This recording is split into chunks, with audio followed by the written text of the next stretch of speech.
Alors bienvenue dans cette vidéo, nous allons voir aujourd'hui 4 moyens d'acheter moins cher dans l'immobilier. C'est parti.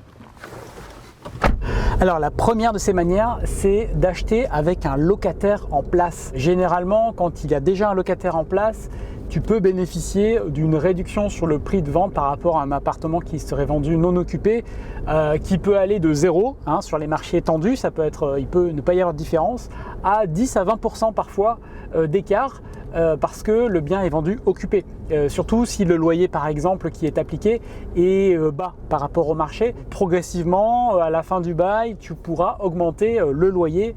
Deuxième élément pour acheter moins cher, c'est d'acheter aux enchères. On n'y pense pas assez souvent, alors c'est réservé aux personnes qui n'ont pas besoin de financement, mais aux enchères, tu peux potentiellement, pas toujours, mais tu peux potentiellement obtenir un prix qui soit inférieur à la valeur marché du bien immobilier qui est vendu. Troisième astuce pour avoir un bien immobilier moins cher, bénéficier d'une réduction. Eh bien, juste avant, je t'invite à mettre un like si tu aimes la vidéo et à laisser un commentaire pour l'algorithme YouTube, il paraît qu'il adore ça. Donc la troisième astuce, c'est d'acheter ce que personne ne veut. Parce que par définition, ce que personne ne veut, eh bien c'est moins cher. Donc ça veut dire que oui, évidemment, tu ne vas pas acheter un appartement rénové avec un super emplacement, avec une vue incroyable, à un prix inférieur au marché.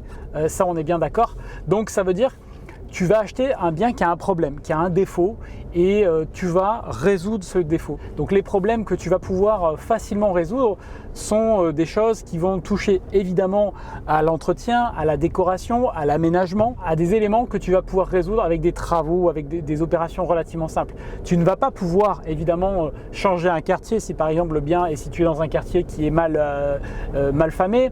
Tu ne vas pas pouvoir changer des problèmes de structure, tu ne vas pas pouvoir changer tout ce genre de problèmes. Mais tu vas pouvoir vraiment toi transformer tout ce qui concerne l'intérieur de l'appartement. Là tu as vraiment beaucoup à faire.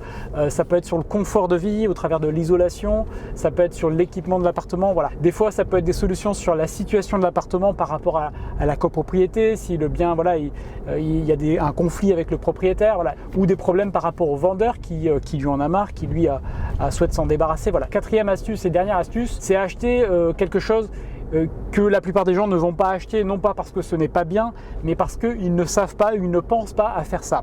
Je te donne un exemple pour illustrer le point. Acheter un local commercial que tu vas exploiter en location courte durée. En courte durée, donc le local commercial, c'était peut-être un bureau ou un commerce classique. Tu vas en faire une habitation et tu vas l'exploiter en courte durée. Donc, cela nécessite de regarder bien évidemment le plan d'urbanisme local et la copropriété si tu es en copropriété pour bien s'assurer que tout est autorisé et que s'il y a des démarches à faire que tu les fasses, que tu respectes tout ce qu'il y a à respecter. Mais tu vois, dans le principe, c'est ce genre de choses qui vont faire que tu vas pouvoir acheter moins cher parce que tu vas acheter au prix d'un local commercial et tu vas pouvoir louer au prix d'une location courte durée. Donc tu peux facilement générer du cash flow avec ce type d'approche qui demande un certain nombre de précautions comme je le précise. N'hésite pas à être créatif parce que les investisseurs immobiliers c'est comme ça, qui trouvent des rendements aussi surprenants et incroyables parfois, c'est en faisant pas comme tout le monde. Donc je t'invite à me dire dans les commentaires ce que tu penses de ça. Si tu as d'autres idées, partage-le avec la communauté. Et en tout cas, merci d'avoir regardé cette vidéo. Je te dis à très bientôt pour une prochaine vidéo. Salut!